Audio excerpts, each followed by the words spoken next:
अखिलेश एक साहसी और जिज्ञासु लड़का था। वो हमेशा नई जगहों को देखने और रोमांचक चीजों को खोजने की इच्छा रखता था। उसके गांव के पास एक घना जंगल था और उस जंगल के बीचों बीच एक पुरानी सुनसान हवेली थी। गांव के लोग कहते थे कि वो हवेली भूतिया है और वहां जाने वाला कोई भी इंसान वापस नहीं आता। लेकिन अखिलेश को इन कहानियों पर विश्वास नहीं था। उसने ठान लिया कि वो उस हवेली के रहस्य को सुलझाकर रहेगा।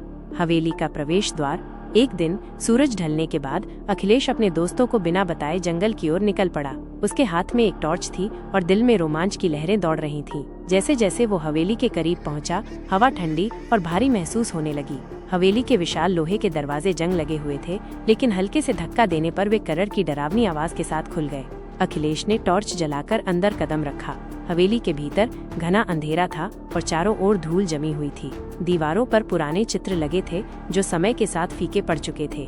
फर्श पर जगह जगह मकड़ियों के जाले थे और हर कोने से अजीब सी सर्द हवा निकल रही थी। जैसे ही वो आगे बढ़ा, उसे ऐसा महसूस हुआ कि कोई उसे देख रहा है। भूत का सामना। अचानक हवा में हलचल हुई और एक लंबी परछाई सामने के कमरे में चली गई। अखिलेश का दिल जोर जोर से धड़कने लगा। वह हिम्मत जुटाकर धीरे धीरे उस कमरे की ओर बढ़ा। वहां पहुंचते ही उसने जो देखा, उससे उसकी सांसें अटक गईं। सामने सफेद धुंध से घिरी एक आकृति खड़ी थी। उसकी आंखें जलती हुई अंगारों जैसी चमक रही थीं। वह आकृति हवा में तैर रही थी और धीरे धीरे अखिलेश की ओर बढ़ रही थी। अखिलेश ने घबराकर पीछे हटने की कोशिश की, लेकिन उसके पैर जैसे जमीन से चिपक गए थे। कौन हो तुम? अखिलेश ने हकलाते हुए पूछा। भूतिया आकृति मुस्कुराई और एक धीमी गूंजती आवाज में बोली, तुम्हें यहाँ नहीं आना चाहिए था। ये हवेली अब मेरी है। रहस्य का पर्दाफाश। अखिलेश ने हिम्मत जुटाई और कहा, ये हवेली भूतिया क्यों है? लोग इससे डरते क्यों हैं? भूत की आंखों में एक उदासी की झलक आई। उसने कहा, सालों पहले मैं इस हवेली का मालिक था। मेरा नाम समर प्रताप था, लेकिन मेरे विश्वासघाती नौकरों ने मुझे धोखा दिया और मेरी हत्या कर दी। तब से मेरी आत्मा यहाँ भटक रही है। जो भी इस हवेली में आता है, मैं उसे डराकर भगा देता हूँ ताकि कोई और इस दर्दनाक कहानी का शिकार न बने। अखिलेश को भूत पर दया आ गई।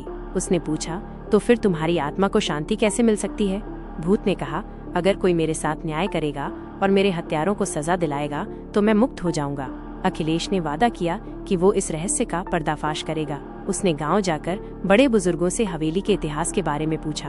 धीरे धीरे उसने सबूत इकट्ठे किए और पुलिस को सूचना दी। पुराने दस्तावेज और गवाहों की मदद से उसने उन गुनहगारों का पता लगाया जो अब बूढ़े हो चुके थे। जब न्याय हुआ तो एक रात हवेली से एक तेज रोशनी निकली और समर प्रताप की आत्मा मुक्त हो गई। अब वो हवेली डरावनी नहीं रही। अखिलेश के साहस और सच्चाई की वजह से गांव वालों का डर दूर हो गया। गांव के लोग अब हवेली को एक ऐतिहासिक धरोहर के रूप में देखने लगे और अखिलेश एक नायक बन गया।